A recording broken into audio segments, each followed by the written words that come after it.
간단히 오늘 내용 설명을 드리겠습니다. 두 가지 내용을 준비를 했는데요.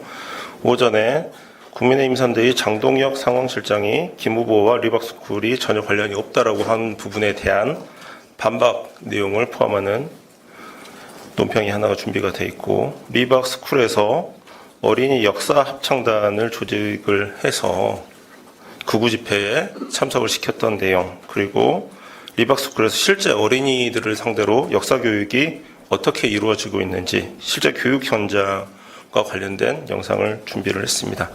우선 먼저 리박스쿨과 김문수 후보와의 관련성을 설명하는 영상을 먼저 보시고 논평 진행하도록 하겠습니다.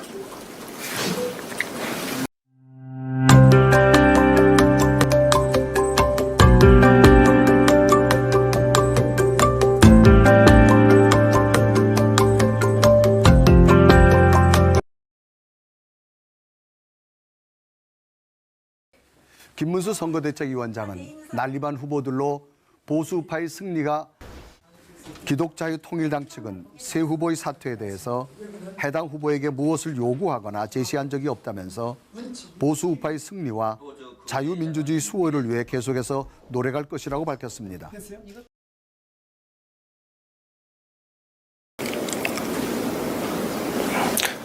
그럼 준비된 논평 시작하도록 하겠습니다.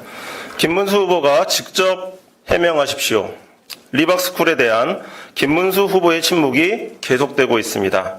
오늘 국민의힘 선대위 장동혁 상황실장은 김 후보가 리박스쿨과 관련이 없다고 주장했습니다. 그러나 사실이 아닙니다. 증거가 차고 넘칩니다. 리박스쿨은 2020년 자신들의 유튜브에 활동 보고를 게재합니다. 해당 영상은 리박스쿨이 21대 총선에서 국회의원 후보 4명을 배출한 것을 주요 성과로 보고하고 있습니다. 바로 그 영상에 기독자유통일당 점퍼를 입은 김문수 후보가 등장합니다. 리박스쿨과 관련이 없다는 분이 어떻게 리박스쿨의 홍보 영상에 등장한다는 말씀입니까?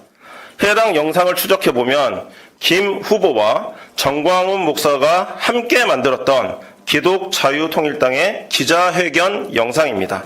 당시 기독자유통일당으로 종로에 출마한 양모 씨, 안양에 출마한 이모 씨를 좌우에 두고 김 후보가 직접 기자회견을 했고 보수 승리를 위해 중도 사퇴하겠다고 발표했습니다. 그런데 반박할 수 없는 것은 양모 씨와 이모 씨가 바로 리박스쿨의 연구원이라는 점입니다. 리박스쿨 기사를 많이 실어온 안동데일리라는 매체를 보면 리박스쿨이 양모 씨와 이모 씨를 자신들의 연구원이라고 시인한 사실이 드러납니다. 사실관계를 정리해 보겠습니다. 리박스쿨의 연구원 2명이 김문수 후보와 정광훈 목사가 창당한 정당의 총선 후보로 출마했고, 김 후보 본인이 선거대책위원장을 맡은 선거에서 본인 앞에서 사퇴 기자회견까지 한 것입니다. 이래도 국민의힘 김문수 후보는 관계가 없다, 우리는 무관하다, 모른다는 말씀만 하시겠습니까? 이미 리박스쿨 손 대표는 김 후보와 관계를 스스로 자백하였습니다. 김 후보가 자신들의 사무실에 온 적도 있고 이곳에서 자신들이 무엇을 하는지도 잘 알고 있다고 본인 입으로 시인한 동영상이 존재하고 있는 것은 명백한 객관적 사실입니다. 그리고 지금 바로 그 리박스쿨은 김문수 후보의 당선과 이재명 후보의 낙선을 위해 지난번 대선 후보 TV토론이 생방송되는 때에는 물론이거니와 상당 장기간 걸쳐 불법 댓글 공작을 펼치고 있습니다. 더불어민주당 중앙선대위 신속대응단은 김문수 후보에게 요구합니다. 더 이상 당이나 다른 사람의 뒤에 숨지 마시고 후보자가 직접 리박스쿨과의 관계를 밝히시는 것이 국민께 도리입니다. 2025년 6월 1일 감사합니다. 다음으로 리박스쿨의 어린이 역사 합창단 그리고 리박스쿨의 실제 역사 교육 현장과 관련된 영상을 우선 보시고 설명드리도록 하겠습니다.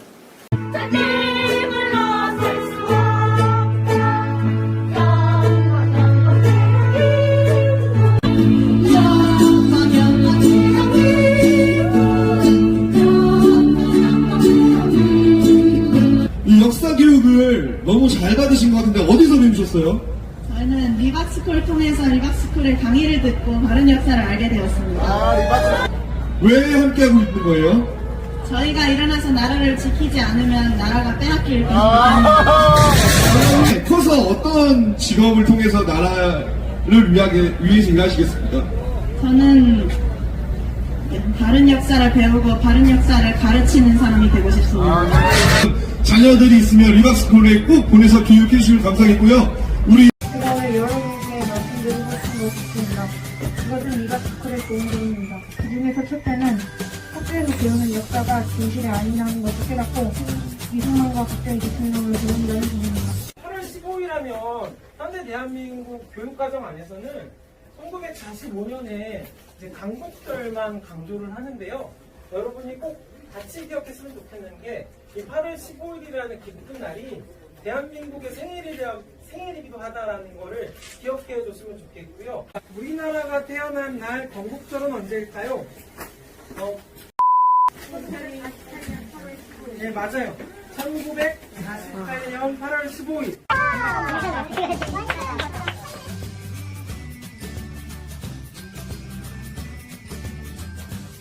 마지막 결론이에요. 마지막 결론. 같이 한번 읽어봅시다. 시작.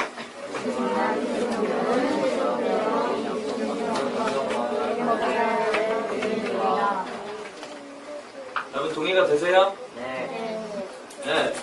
만약 제가 이 수업을 듣지 않았더라면 계속해서 잘못된 역사관을 가지고 살았을 겁니다. 주니어 역사고시 리박스쿨 1기 거기에서 잘못된 역사가 아니라 올바른 역사와 이승만 대통령과 박정희 대통령이 얼마나 힘드시고 그리고 훌륭한 일을 하셨는지 알게 되었습니다. 저도 나중에 크면 그런 훌륭한 대통령이 되어 우리나라를 위해 힘쓰고 싶어요. 예, 그럼 방금 보신 두 개의 영상에 대해서 설명드리도록 하겠습니다. 첫 번째 영상은 리박스쿨의 어린이 역사 합창단 교육 현장, 그리고 그렇게 교육을 받은 어린아이들이 윤석열 옹호 집회 등에 투입되어 합창을 하는 모습을 담은 영상입니다. 어린아이들에게 특정한 사상을 담은 노래를 학습시키고 반복적으로 따라 부르게 하는 모습, 그리고 특정한 집회에 아이들을 참석시켜 저런 노래를 부르게 하는 모습이 명확하게 담겨 있어 매우 충격적입니다. 두 번째 영상은 리박스쿨의 실제 교육 현장과 해당 교육을 들은 아이들의 후기 등이 담긴 영상입니다.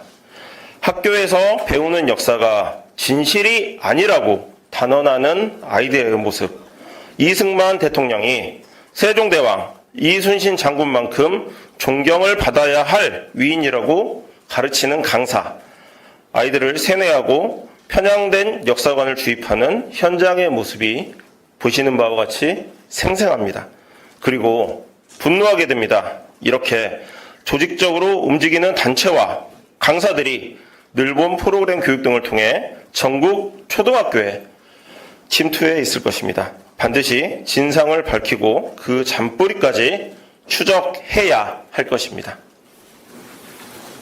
예, 제가 이제 약간 부연 설명을 드리면요. 이제 저렇게 우리가 심리적으로 어떠한 기억의 왜곡을 가져오는 것을 반복적 학습을 통한 심리 왜곡 또는 기억 왜곡이라고 합니다.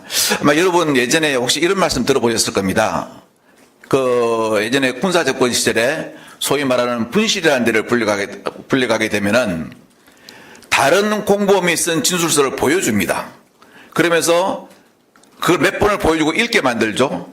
그러면 비슷한 상황인데 회색을 검은색으로 인식하게 기억을 왜곡해버립니다. 이것도 마찬가지입니다.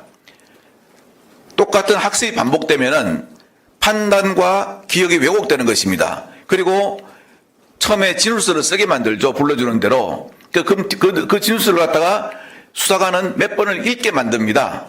그러면 읽다 보면은 그게 진실인 것처럼 자기는 생각하는 거죠. 그래서 재판정에 서면은 똑같은 말을 반복하게 되는 그런 효과를 가져오는 겁니다. 이게 참 안 좋은 방법인데요. 특히 뭐 이렇게 아직까지 사고가 완전히 정착되지 않은 이러한 어린 학생들을 데리고 국가의 예산을 써서 이렇게 왜곡된 교육을 한다는 것은 앞으로 향후 사회적으로도 문제가 많습니다.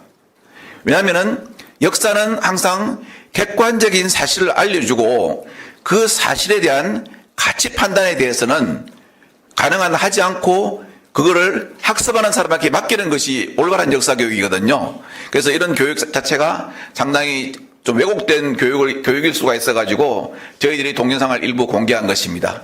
더더구나 지금 수사를 하고 있는 것으로 알고 있는데 제가 예전에 그 2012년도에 경찰청 지능수사대장을 할 때 그때 당시에 국정원 댓글 사건이 터졌습니다. 특히 사이버 범죄 같은 경우는 증거가 아주 신속하게 왜곡되거나 인멸되거나 지워집니다. 그래서 수사기관에서는 신속한 증거 확보가 가장 중요하다고 할 것으로 보여집니다.